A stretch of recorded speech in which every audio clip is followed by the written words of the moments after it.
प्रिय विद्यार्थियों, स्वागत आपका श्री श्याम कॉलेज भादरा के YouTube चैनल पर।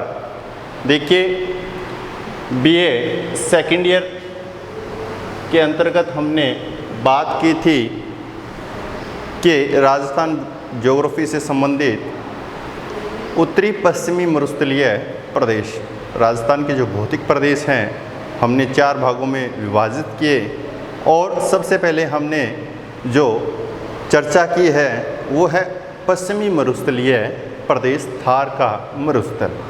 उसके बारे में हमने कुछ डिस्कस की थी, तो चलिए हम उसी को कंटिन्यू रखते हैं। पश्चिमी मरुस्थलीय प्रदेश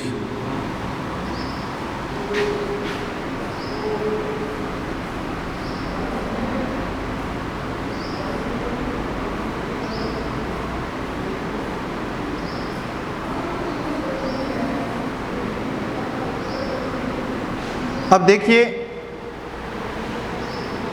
मेरे से एक क्वेश्चन पूछा गया, किसी स्टूडेंट का मैसेज आया, सर मुझे बताइए कि ये जो पश्चिमी मरुस्थलीय प्रदेश हैं, ये मरुस्थलीय प्रदेश राजस्थान के कितने ज़िलों के क्षेत्र में फैला हुआ है और कौन कौन से वो ज़िले हैं। तो मैं बताना चाहता हूँ कि राजस्थान के कुल 12 जिले हैं जिनमें मरुस्थलीय विस्तार पाया जाता है। देखिए, कुछ सीमावर्ती जिले भी होते हैं जिसके अंतर्गत जिसका आधा क्षेत्र आपको पर्वतीय मिलेगा, आधा क्षेत्र आपको मरुस्थलीय मिलेगा। कुछ सीमावर्ती जिले भी होते हैं, लेकिन जो कुल जिले हैं वो जिले हैं आपके 12। देखिए कौन कौन से हैं। हनुमानगढ़, गंगानगर, बीकानेर, चूरू, सीकर, झुंझुनू,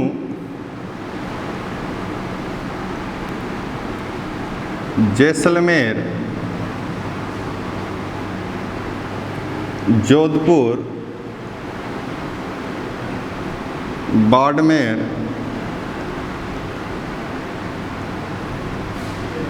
जालौर, पाली और नागौर।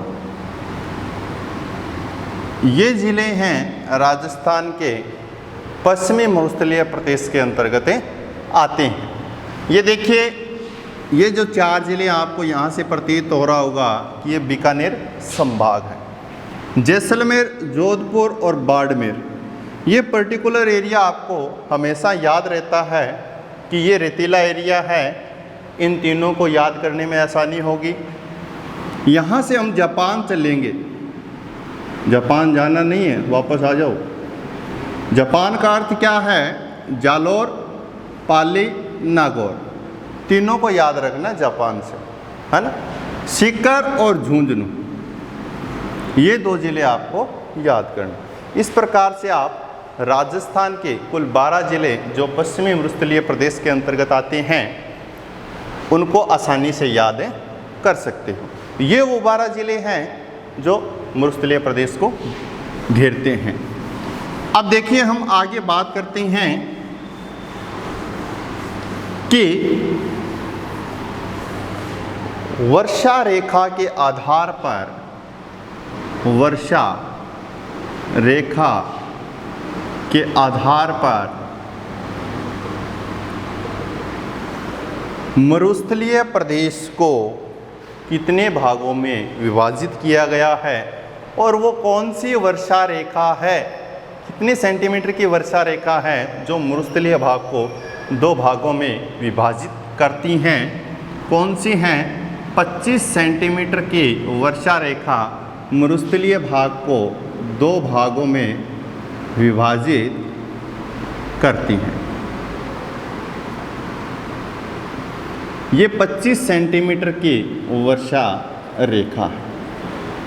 इसके दो पार्ट्स मिलेंगे आप मरुस्थलीय प्रदेश इस प्रकार से, ठीक है।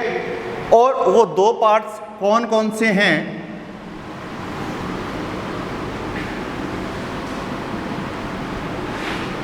रेतीला शुष्क प्रदेश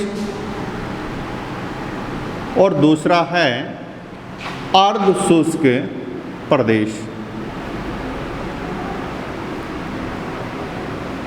यही दो हमने स्टार्टिंग में जब देखा था धरातलीय उच्चावच की दृष्टि से, तो हमें शुष्क और अर्ध शुष्क दो प्रदेश देखने को मिले थे पश्चिमी मरुस्थलीय प्रदेश, और इन्हीं की हम बात कर रहे हैं वर्षा रेखा के आधार पर। अब देखिए, रेतीला शुष्क प्रदेश इसकी बात कर रहा हूं मैं, और इससे आगे अर्ध शुष्क प्रदेश।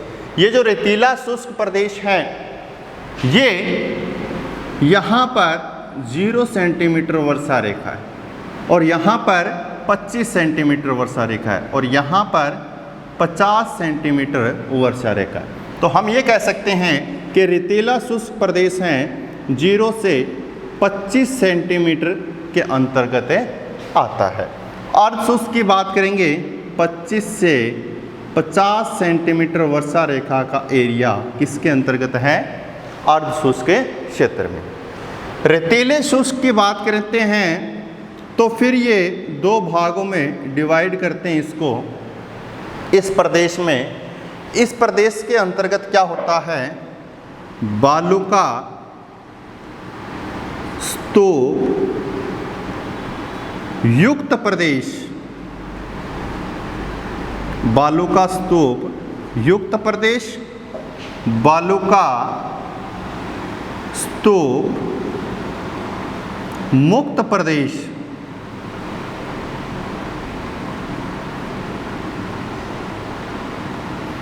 अब देखिए बदल क्या आ रहा है, यहां पर ये शब्द बदल रहा है। ये शब्द है युक्त प्रदेश और ये शब्द है मुक्त प्रदेश। तो कई बार क्या होता है, आपका की थोड़ा ज़्यादा शाना हुआ कई बार, वहाँ पूछा बालुका स्तूप मुक्त प्रदेश के बारे में बताइए, ना कह गलत प्रिंट होइडो है, युक्त है कह, मुक्त को नहीं। आपा के युक्त प्रदेश को वर्णन कर गए। आज यहाँ पूछो मुक्त को है तो युक्त को करियाऊंगा, पूछो युक्त को है तो आप मुक्त को करियाओ। आपा आ गए बंगा 2 नंबर 3 नंबर 5 नंबर बंगा जोड़ लिया, मार्किंग होवे कम आवे नंबर, कम किया यहाँ पूरा कर गए। तो ऐसी चीज़ों को आपको अच्छी तरीके से देखना है, क्या शब्द लिखा हुआ है। अगर पेपर में गलती है तो जजमेंट खुद मत कीजिए, जजमेंट आपकी यूनिवर्सिटी करेगी कि क्या सही है क्या गलत है। आप उस प्रश्न को अच्छी तरीके से समझिए, उनके शब्दों को देखिए और उसके बाद में आंसर दीजिए।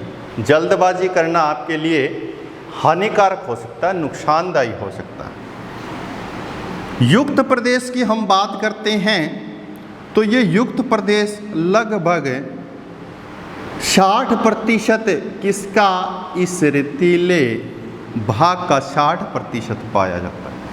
मुक्त प्रदेश की बात करते हैं, ये लगभग 40% भाग पाया जाता है। अर्ध शुष्क क्षेत्र की बात करते हैं, अर्ध शुष्क क्षेत्र में कुछ अन्य क्षेत्र हैं जिस प्रकार से हमने इनकी बात की है, जैसे घग्गर प्रदेश,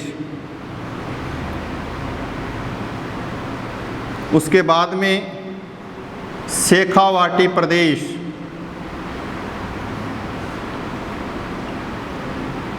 उसके बाद में नागौरी, बैल नहीं है जी, नागौरी उच्च भूमि क्षेत्र, और उसके बाद में लूनी नदी प्रदेश, लूनी नदी प्रदेश।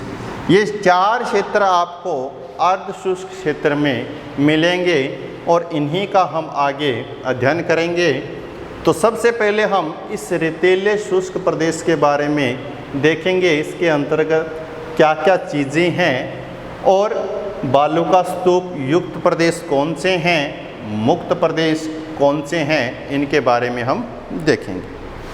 तो चलिए हम स्टार्ट कर रहे हैं। अब रेतीला जो शुष्क प्रदेश हैं उसके बारे में देख रहे हैं।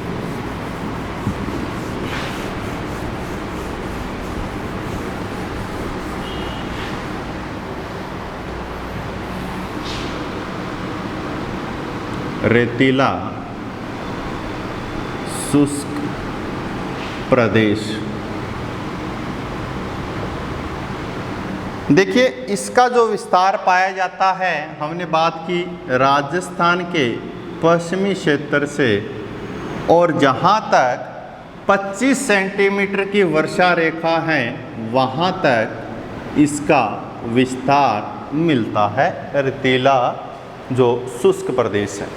और इस शुष्क प्रदेश में कुछ विशेषताएं देखने को मिलती हैं, जैसे थली, तली, या हम कह सकते हैं पलाया।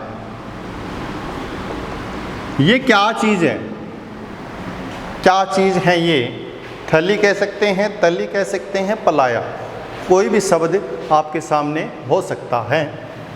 क्या होता है कि बालू का जो स्तूप होते हैं, ये बालू का जो स्तूप होते हैं, इन बालू का स्तूपों के मध्यवर्ती भाग में, इस मध्यवर्ती भाग में क्या हो जाता है,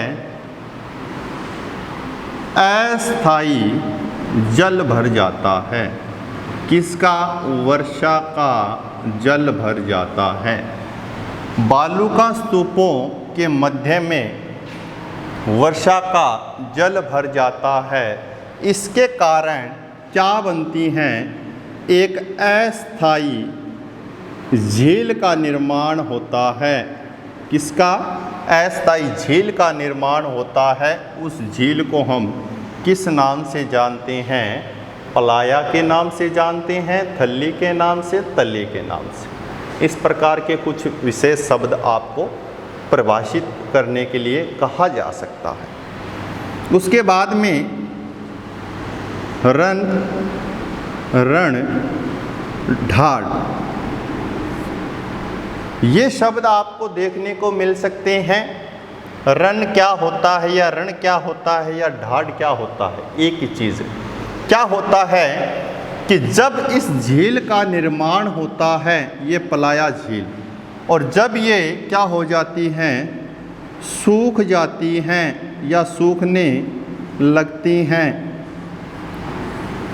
सूखने लगती हैं, तो यहाँ आपको क्या मिलेगा? दलदली क्षेत्र उत्पन्न हो जाता है। सूखने लगती है ये झील तो दलदली क्षेत्र उत्पन्न हो जाता है। इस दलदली क्षेत्र को क्या कहते हैं? क्या कहते हैं? रण, रण या ढाड कहते हैं। जानते हो आप जैसलमेर का पोखरण, है ना? जैसलमेर का पोखरण,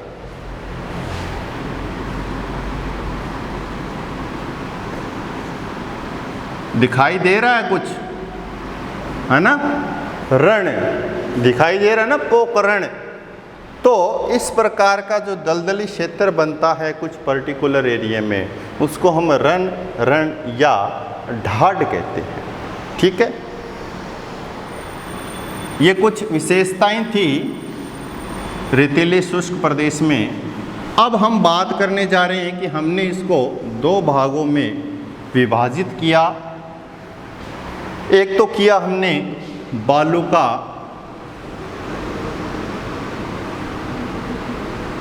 स्तूप युक्त प्रदेश, ये बात की हमने, बालू का स्तूप युक्त प्रदेश। बालू का स्तूप क्या होते हैं? क्या होते हैं बालू का स्तूप, किसे कहते हैं? देखिए, बालू का स्तूप होते हैं रेत के बड़े बड़े, रेत के बड़े बड़े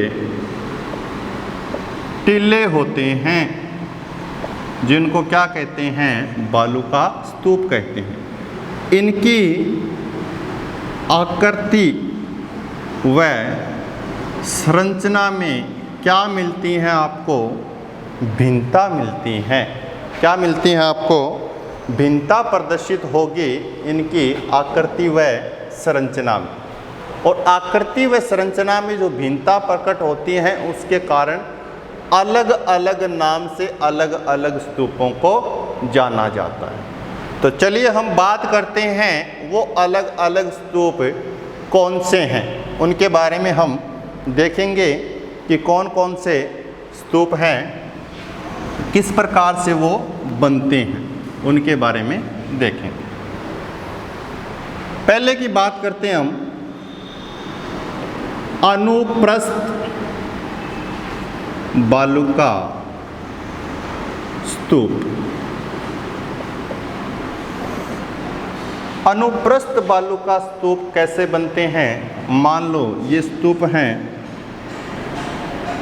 इस प्रकार से रेत का टीला है।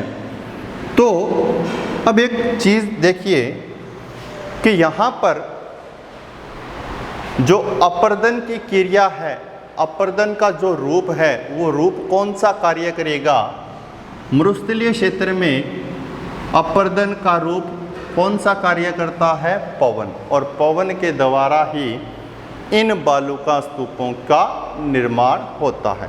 तो ये पवन चलती हैं बिल्कुल इसके, ये पवन चलती हैं समकोण पर। जब पवन समकोण पर चलेगी, या हम ये कहेंगे कि पवनों के समकोण पर निर्मित जो बालू का स्तूप होते हैं उनको क्या कहते हैं, अनुप्रस्थ बालू का स्तूप कहते हैं। और इनमें वायु का प्रवाह क्या होता है, मंद होता है। वायु का जो प्रवाह है वो क्या होता है, मंद होता है। दूसरे की बात करते हैं हम, ये अनुप्रस्थ बालू का स्तूप है, एक आता है अनुदैर्ध्य बालू का स्तूप। अनुदैर्ध्य बालू का स्तूप, इसमें क्या होता है, इसमें होता है कि जो स्तूप बनेंगे आपके, जैसे ये स्तूप बने हैं,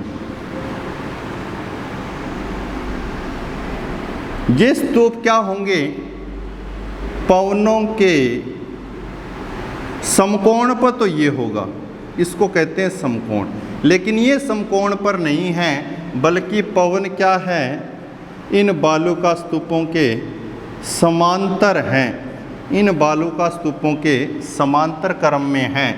तो जब पवन समांतर क्रम में होगी और बालू का स्तूपों का निर्माण होगा तो उनको क्या कहेंगे हम, अनुदैर्ध्य बालू का स्तूप। इस प्रकार से पवन समांतर क्रम में होती हैं और लगातार ये बालू का स्तूप बनते रहते हैं।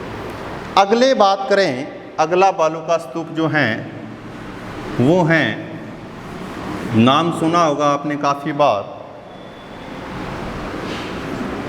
बरखान। क्या होते हैं बरखान? देखिए, जिस प्रकार से अनुदैर्ध्य की बात की, जिस प्रकार से अनुप्रस्थ की बात की हमने, उसी प्रकार से देखिए बरखान क्या होता है, बरखान होता है अर्धचंद्राकार आकृति में बना हुआ बालू का स्तूप। अब अर्धचंद्राकार आकृति देखिए बालू का स्तूप की, इस प्रकार से ये भाग ऊपर उठा हुआ होता है, ये बिल्कुल समकोण पर होता है। अब देखिए पवन चलेगी पीछे से, यहाँ से पवन चल रही है, पवन चलेगी समकोण पर, समकोण पर पवन चलती हैं और अर्धचंद्राकार आकृति में बालू का स्तूप का निर्माण होता है, जिसका सम्मुख ढाल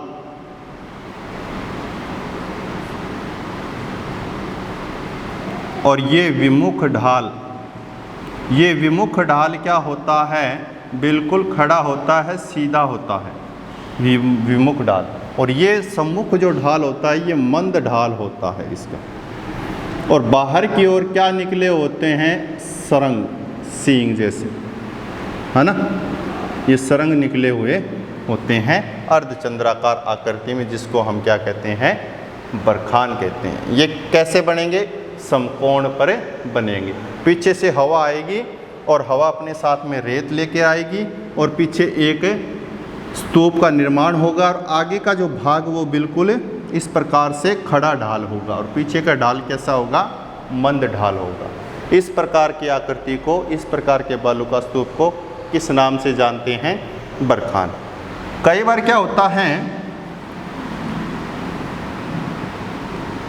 दो बरखान ऐसे पाए जाते हैं और इनके बीच का जो रास्ता होता है, इस रास्ते को क्या कहते हैं, कारवां कहते हैं। क्या कहते हैं, कारवां या गासी। तो यहाँ से लोग क्या करते हैं, पलायन करते हैं, चलते रहते हैं। और आपने रेगिस्तानी एरिया में देखा होगा, लोग चलते हैं एक क्यू के रूप में चलते हैं, एक लाइन के रूप में चलते हैं, एक के बाद एक के बाद एक के बाद एक, इस प्रकार से चलते हैं। तो आपने कुछ ऐसा सुना होगा कि कारवां चलता गया और हिंदुस्तान बसता गया, इस प्रकार से आपने कुछ सुना होगा। तो उसकी बात कर रहे हैं हम, कारवां, या उसको क्या कहते हैं, गासी। क्या होता है, दो बरखानों के मध्य का जो रास्ता होता है उसको हम क्या बोलते हैं, कारवां या गासी बोलते हैं। अब उसके बाद में अगला जो बालू का स्तूप आता है वो है तारा बालू का स्तूप। कौन सा है, तारा बालू का स्तूप।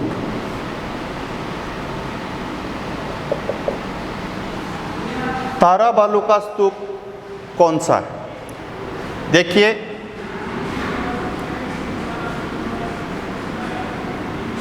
संश्लिष्ट व अनित्यवाही पवन जब चलेगी, जैसे इसके कहने का तात्पर्य ये है कि पवन चारों ओर से चलनी शुरू हो जाती है। पवन इस साइड से भी चलती है, पवन इस साइड से भी चलती है, इस साइड से भी, मतलब कहीं से भी चल सकती हैं, कोई फिक्स डायरेक्शन नहीं है। और उनके वेग भी क्या होते हैं, अलग अलग होते हैं। कोई मंद रूप से चल रही है इस साइड में, तो यहाँ तीव्र गति से चल रही है, यहाँ तीव्र गति से चल रही है तो यहाँ मंद गति से चल रही है। इस प्रकार संश्लिष्ट व अनित्य पवन द्वारा किन बालू का स्तूपों का निर्माण होता है, तारा बालू का स्तूपों का। इस प्रकार से निर्माण होता है। यह आपको एक स्टार जैसा प्रतीत होगा, अलग अलग, कहीं छोटा है कहीं बड़ा है बालू का स्तूप। और ये मरुस्थल के केंद्रीय भाग में आपको देखने को मिलेंगे। तो ये बालू का स्तूप हो गया। उसके बाद में बात करते हैं, अगला बालू का स्तूप है पैराबोलिक या परवलयाकार बालू का स्तूप।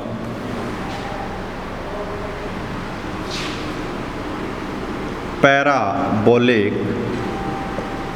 या परवलयाकार बालू का स्तूप। क्या होता है कि ये, इसका जो पैटर्न होता है वो इस प्रकार से होता है, इस प्रकार से।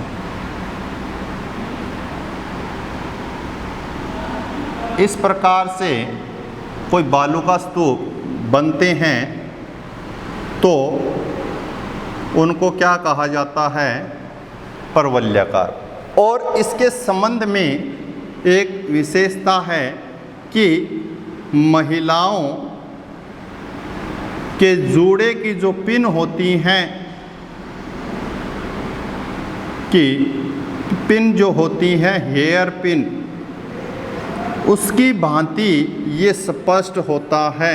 महिलाओं के जूड़े की पिन की भांति जो बालू का स्तूप आपको दिखाई दे रहे हैं उनको पैराबोलिक या परवलयाकार बालू का स्तूप कहा जाता है। और इस प्रकार के पैटर्न को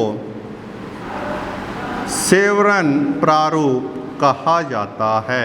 किस प्रकार के, पैराबोलिक या परवलयाकार बालू का स्तूप जैसा पैटर्न आपको दिखाई देगा तो उसको हम क्या बोलेंगे, सेवरन बोलेंगे। इसके बाद में अगला आता है आपका एक बालू का स्तूप और है जिसको अवरोधी बालू का स्तूप कहते हैं।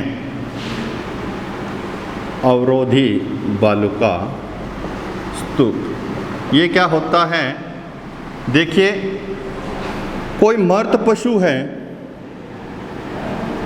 या मानव कंकाल है या भवन है या कोई भी चीज़ हो, उसके मतलब इस अवरोध के द्वारा, ये अवरोध हो गया, इनके द्वारा पवनों में क्या होगा, मान लो यहाँ से पवन आ रही है, मैंने इसे हाथ कर दिया तो ये हाथ क्या हो गया, अवरोधक हो गया, है ना। तो ये उन पवनों को क्या करते हैं, अवरोधी पवनों में परिवर्तित करते हैं और इनके अवरोध से उत्पन्न जो बालू का स्तूप होते हैं उनको अवरोधी बालू का स्तूप कहते हैं। ठीक है, उसके बाद में हम बात करते हैं एक बालू का स्तूप जिसका नाम आता है नेखबा। नेखबा क्या होता है, या उसको कहते हैं सबर काफिज। क्या कहते हैं, सबर काफिज। नाम ही गुरुजी बड़ा अटपटा सा है नहीं, लेकिन एक दो बार आप इसको देखोगे तो आपको अच्छे से याद हो जाएगा। कोई बात नहीं, ऐसी घबराने वाली बात नहीं, घबराइए मत, देखते चलिए, आप समझते चलिए, एक बार नहीं, दो बार नहीं, 3 बार लगातार। ठीक, नेखबा या सबर काफिज क्या होता है कि झाड़ियों के पीछे